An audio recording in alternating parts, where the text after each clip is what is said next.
With the release of F124, I see a lot of people wondering, is the VR still broken? Because a lot of people just claim outright that it is broken in 22 and 23.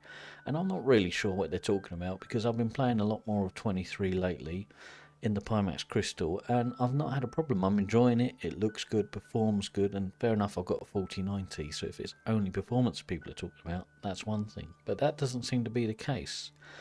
Sure, it's not perfect.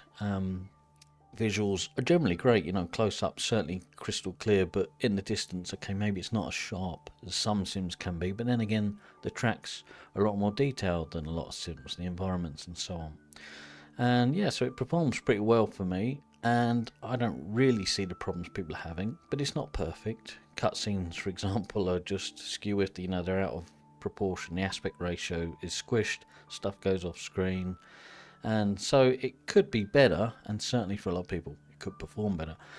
What I'm going to do today is jump into F124, try it out, show you my graphics settings, but to be honest with you, I'm expecting exactly the same experience as 23, which has been fine for me. Certainly hope it's not worse. Ideally they've improved things, but I expect exactly the same, and in all honesty I'll probably just be refunding it anyway, because I'm enjoying 23, and I'll pick up 24 maybe later down the line because, you know, we all know it goes on a deep sale in the not too distant future.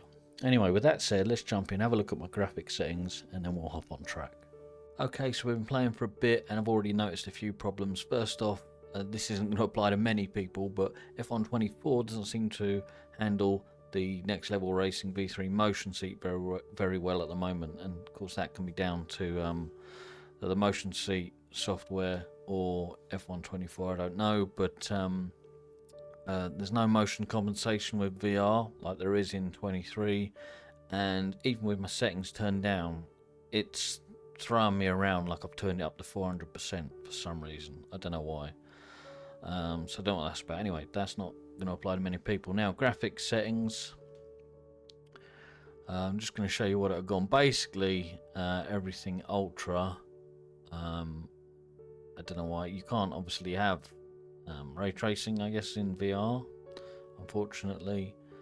Come all the way down. It's on custom and not the preset, ultra high preset, whatever, because I've turned off, what have I turned off? Chromatic aberration and maybe reflex. Maybe I should have reflex on, I don't know. Don't know if that makes much difference in VR, to be honest with you. Anyway, video mode. Now here's where I found some difference. So in F123, I run it as you see, except I have anti-aliasing on DLSS on quality, and I'm fine with that. In this one, it's with DLSS on quality, well, DLSS on, it's just a mess, a shimmering mess, a bit blurry, and it just looks terrible. It's just, I don't know what's going on there. DLSS or whatever just isn't actually functioning in this game, I suppose, or it's broken. I put it on TAA and Fidelity FX sharpening. Looks a lot better. Looks great. Pretty good. But I did notice when I came out the game and went back in, there was a weird sort of reflection stuck to the display as I looked around. It was weird. If I went into settings, changed the anti-aliasing mode, and then changed it back, it was gone away. So I've reloaded the game now. I'm going to see if that happens again. I don't know, obviously, if it will replicate that on what you can see. Okay, so the first thing to mention, unfortunately, the aspect ratio in VR for cutscenes is still incorrect. It's like F123, everything is squished a little bit. Things that should be round are oval, and that's a shame. How they can't get that right, I think they just have been lazy. I think we all expect this year to year. They don't change much. I mean, they just leave stuff as it is. They've just copy and pasted in a lot of this stuff, this VR support, I guess. How can you get the aspect ratio wrong? How is this difficult to get right? Okay, but once we get on track, everything looks good, aspect ratio wise. I have had to lower my graphics settings just because I've got OBS running. It actually seems to be quite a big hit here. I've put everything down a lot lower, around medium and everything, but running it myself, I do actually have it, like I showed before, everything pretty much as high as it will go, and it's fine, and I'm getting, you know, 90 FPS with the Pimax crystal on balance. That's how I like it. So you can see what setting I've got it on. But if I go to DLSS, which I personally like on F123, it looks great. Look at this. I hope it shows up on the VR view. It looks terrible, even just there, close up. That looks terrible. I mean, that's just a disaster. Really just a shimmering mess. And if I go on to this one, it looks pretty good. Let's go on to DLSS and have a look when you can see in the distance. Oh my goodness, look at it. What is going on? This is DLSS on quality. Oh, I'm not watching the start. Why is it so bad?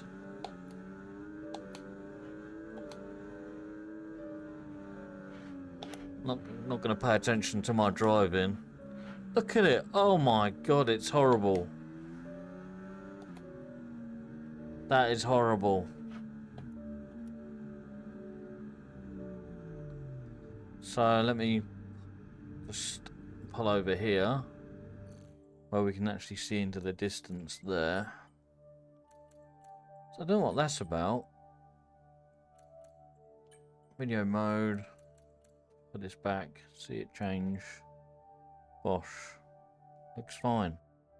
Okay, one last thing I'm going to mention. I'm keeping this a short video. It was just to quickly test it out in VR and see what differences there were. In F123, I kept the occlusion on HBAO plus, and I think the reason for that, if I remember correctly, is anything higher than that, I was getting mismatch between eyes, which can happen in some games, certainly other games that have that problem. And HBAO seemed to fix it. On this one so far, going through them, although there's obviously a performance hit, and especially with OBS running, it doesn't seem that that's an issue. It seems like I can go higher with that. As far as my testing's gone, I haven't found any problems with it, which is nice. So that's one bonus then, if that's the case. Okay, so only a few things to take away. Obviously, as you can appreciate, you don't have long to test the game. There's only a 2-hour window in which I can get a refund, and in that time I've got to set up my controls, motion seat as best I can to give that a go, fiddle with graphics settings and stuff. So really the things just to take away is it looks good with my settings without OBS running. It does look good, F124. It's basically the same as 23. You can't have the ray tracing on in VR, but generally it looks the same. The odd things are the DLSS, so that's clearly broken in 24 in VR. Don't know what that's about. It looked good in the setting that I changed it to, but I'm not really sure what the performance compromise there might be. It's like, does DLSS actually better performing? But it's just not an option now at the moment in 24. Ambient occlusion, yes, I can't remember exactly why, but I know in 23 I had to have that on HBAO. Any higher, there was some issue. You know, I'm sure it was probably a mismatch between the shadows in the eyes or something that can happen in some VR games. But it seems I can put that up if I want to, and there's no issues. So okay, that's the tick in the pro column. But generally, there's no marked difference between the two, and you know, I can't say that any issues you personally had in 23 are going to be fixed in 24. So that's it. The DLSS thing is just odd. The strange thing is the cutscenes. How have they not fixed that? That's just lazy, sloppy work. Attention to detail. You know, it just shows that they just slapped VR on and not really paid attention to it. And especially between the years that's not even fixed. I mean, even in 23, there'll be some words when you're watching a cutscene that go off the screen. Not that it really matters in the grand scheme of things, but that's just stupid. Anyway, that's it really. Quick test. I'm going to refund the game anyway because I'm still good with 23 and it works better with the motion seat and I actually get VR compensation and stuff. So yeah, maybe when 24 is in a deep sale and if I see things have been improved with regards to motion and stuff, I might pick it up again, or I might just skip it and wait for 25 because they need to move on, I think, to a new engine. Really, is it the Ego engine or whatever? It's a bit old now, isn't it? But anyway, that'll do it for now. Any comments or questions, drop below and I'll always try to answer. Otherwise, I'll catch you later. Cheers.